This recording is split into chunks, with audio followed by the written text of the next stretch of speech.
Good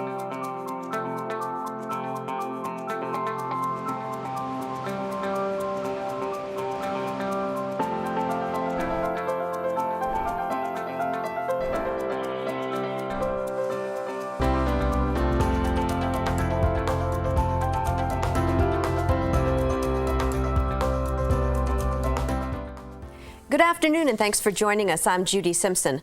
Across New England and northern New York, interested farmers are learning about the best farming practices to help manage the potential impact of climate change.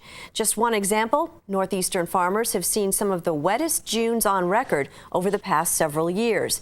As a result, farmers have had to learn how to manage more water in their fields while growing crops for consumers or for animals. UVM Extension Center for Sustainable Agriculture works directly with farmers. It offers education and technical assistance to help mitigate the impacts of climate change. The center has produced a series of videos from around the Northeast, including a visit to a small diversified farm in the Connecticut River Valley of Massachusetts, just over the border from Vermont.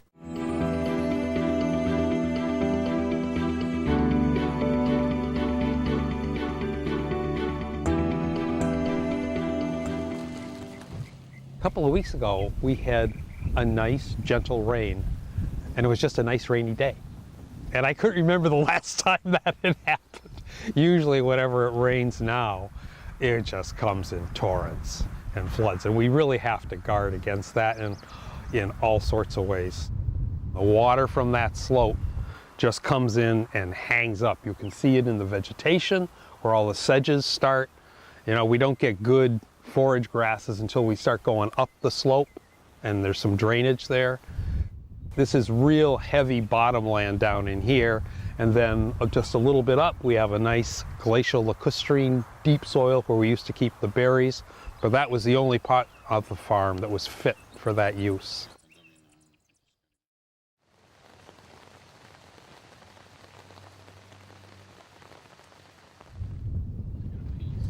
The strawberries can be real hit or miss some years if you have a lot of wet weather, especially since we do pick your own strawberries. We need sunny weekends with lots of berries, and if we can get 2 or 3 of them, we have a really good year. If we only get one sunny weekend that coincides with the peak fruiting, then we have a bad, poor season. Our strawberry season used to start, typically when I first got into the business, it started around this time of year on the first day of summer. Anywhere the 19th to the 20th would be our opening date for U-Pick. It's been back and forth and kind of erratic, but I've had years when the season started in May and was done before June ever arrived. We always think of May 15th being our official start of our growing season, and no frost warnings need to be made after that kind of thing. But that's, advanced almost to the 1st of May instead, some years.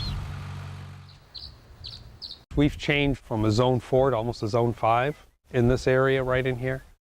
We started growing the grapes. We've had really very little problem with a crop that we generally would have considered requiring too much heat for this area.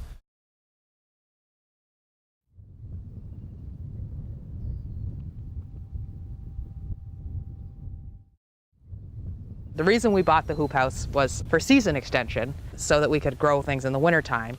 As it turns out, it's been even more important for climate control, essentially, and growing things in the summer under cover.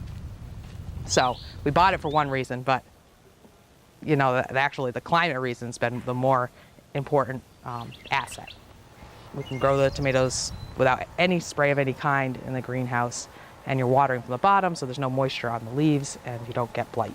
And the tomatoes are by far more profitable than the winter greens, as it turns out.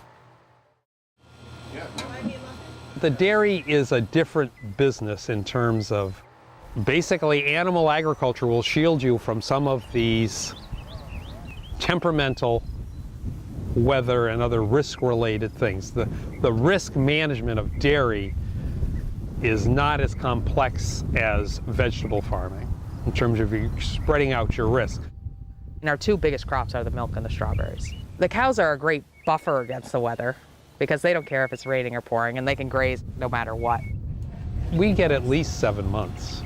7 months of grazing, if not more. We're putting them out in April and we're usually grazing into December, unless there's early snow, and then we just start feeding a little hay because usually it'll melt off and we can get going again. You gonna drive the tractor for me? Hey, your wagon keeps unhitching. You gotta go, man. My main coping strategy is always seeing a way to manage this resource and manage the risks of this resource in the best possible way. This looks like a nice one, sweetie. Hearing climate change projections, I really believe in building this farm for many, many generations. And I envision, you know, I talk about planting things and trees and things that probably will never really come to their full maturity until after me, even. I feel like the best way to prepare for the future is just to really take care of this piece of land. Keep these acres, you know, healthy and thriving and always growing. The best way to prepare for the future is just to keep trying investing in one piece of ground, you know, and managing it really well. Farms aren't built in a single person's lifetime. They really aren't. They need generations in order to really become fruitful. For more information and to see additional videos, you can check the Farming and Climate Change website by going to uvm.edu/sustainable agriculture. The Green Mountain Farm to School program is headquartered in Newport, but as Rebecca Gollin found out, it has a unique way to expand its reach throughout northern Vermont. It's harvest time in northern Vermont, and things at the Garden of Urban Farm in Barton couldn't be much better. We're not quite the Garden of Eden here. Travis Urban and his wife Catherine have been farming for 4 years and running their farm as a business for 2. We put a cooler in this year, a 10 by 12 walk-in cooler, so the produce is a lot fresher when it does get to a destination. The Urbans are finding their niche in the community and growing their business at a rate they can handle. For the moment, they both have jobs off the farm. I didn't grow up a farmer. I've been building and remodeling my whole life. And my wife's actually a physical therapist. So we kind of fell into this just because we love doing it. And you know, we want to make sure that we do it right. This is basically all Garden of Urban salsa. It's his tomatoes, this is cilantro, some onion. Not far from the Urban's farm, Megan Stockco is preparing food for an upcoming farmer's market. It'll be chicken with fresh salsa and cheese with some just cabbage on the top for texture. Using local ingredients, Stockco will produce several options for her customers. That her kitchen is a bit small is no problem for Stockco. She's used to that. The Lunchbox is like any restaurant, with a couple of key differences. On a typical day, I usually come here early in the morning around 8. I load the truck up with fresh water, make sure we have enough propane, kind of check the vitals for the truck to make sure that the equipment is working. Besides the fact that it's on wheels, the biggest difference between the Lunchbox and most other restaurants is that at the Lunchbox, they give the food away. We know that summer can be a really hungry time for many in our community. Catherine Sims is the executive director of Green Mountain Farm to School, the organization that operates the Lunchbox. She spearheaded the effort to create the program, from getting it funded to finding a vehicle to retrofit. The truck itself is multi-purpose. It's a commercial kitchen and traveling farmers market. It's also a place where kids can come and get a free meal during the summer. We're able to offer free meals for kids 18 and under that feature all local food, so it's returning dollars back to our farmers and making sure that kids aren't going hungry. You could hide anything in a tortilla. The food at the Lunchbox isn't just for kids. Anyone can buy a taco from the truck, as well as the produce used to make it. We didn't want to just be a restaurant. That's not really the entirety of the mission. The mission is also to say, okay, this is great food. This came from your neighbor's farm. Here are the raw ingredients sitting on this table that we use to prepare this food. Like, I will be selling this very cabbage that's in the tacos tonight at the farmer's market.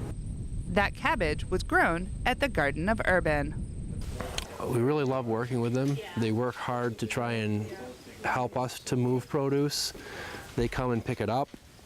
They've done a lot of footwork to get people to buy it from us so that we don't have to do that anymore. We've gone and had forums and classes that they've helped set up through UVM Extension.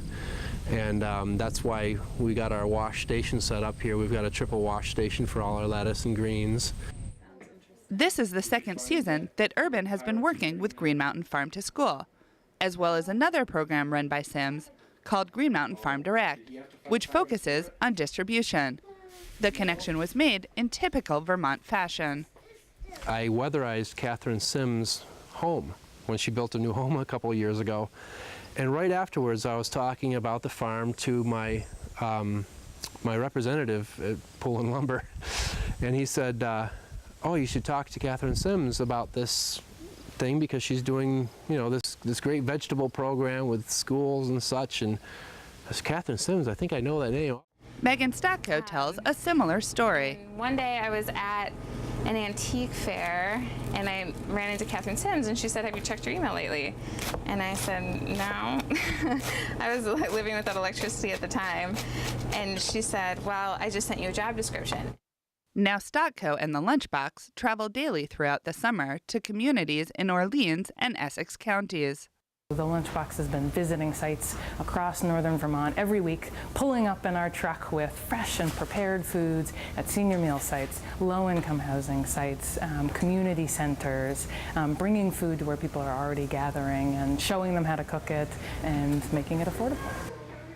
In addition to the Lunchbox, Sims and her team are working on a number of projects and initiatives to bring new food options to some of the underserved communities in the area, what are known as food deserts.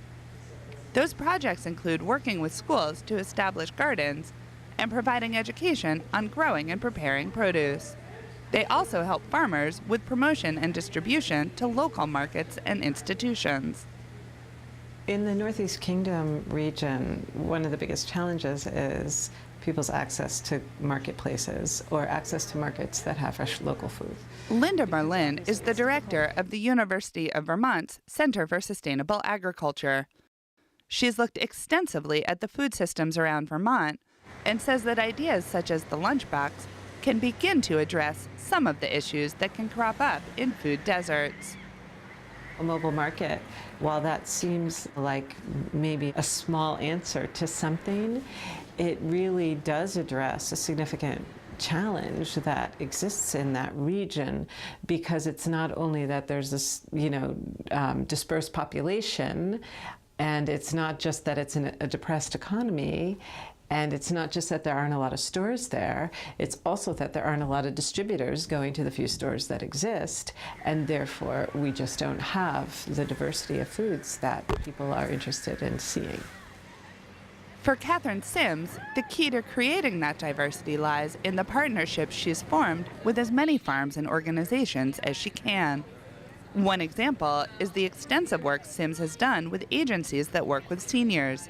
Through these partnerships, seniors can get coupons to use at the farmers market. Here in the Northeast Kingdom, where I spend a lot of my time, is definitely in need of whatever help they can get. Jenny Nelson works in agricultural policy and rural development for Senator Bernie Sanders. She worked with Sims to pursue some of the grant money that funded the Lunchbox. We were more than happy to help her because the senator feels so strongly about local foods, about helping small farms to find markets, and most importantly, to have access to local foods for everybody. Nelson says that the project appealed because of its focus on helping farmers, as well as getting local food to all parts of the community, from schools and hospitals to prisons and senior facilities. This farmers market goes to quite a few of those senior meal sites, so it's just another avenue where seniors can buy local fresh produce, as well as all the different communities where they set up shop. I like the carrots. They're good because I love fresh carrots. The onions. I like the small yellow potatoes. Connie Riley lives right up the street from the market in Newport. She's come just about every week this summer to pick up some produce. They gave us $5, so I used pretty much all them up, and I like the fact that I can use my food card, and I get extra if I spend over. So it's nice, it's fresh. Though it's still in its early stages, the Lunchbox is showing promise and getting positive feedback from the communities it serves. I'm hoping that this mobile truck will be an example that can be used in other parts of the state as well.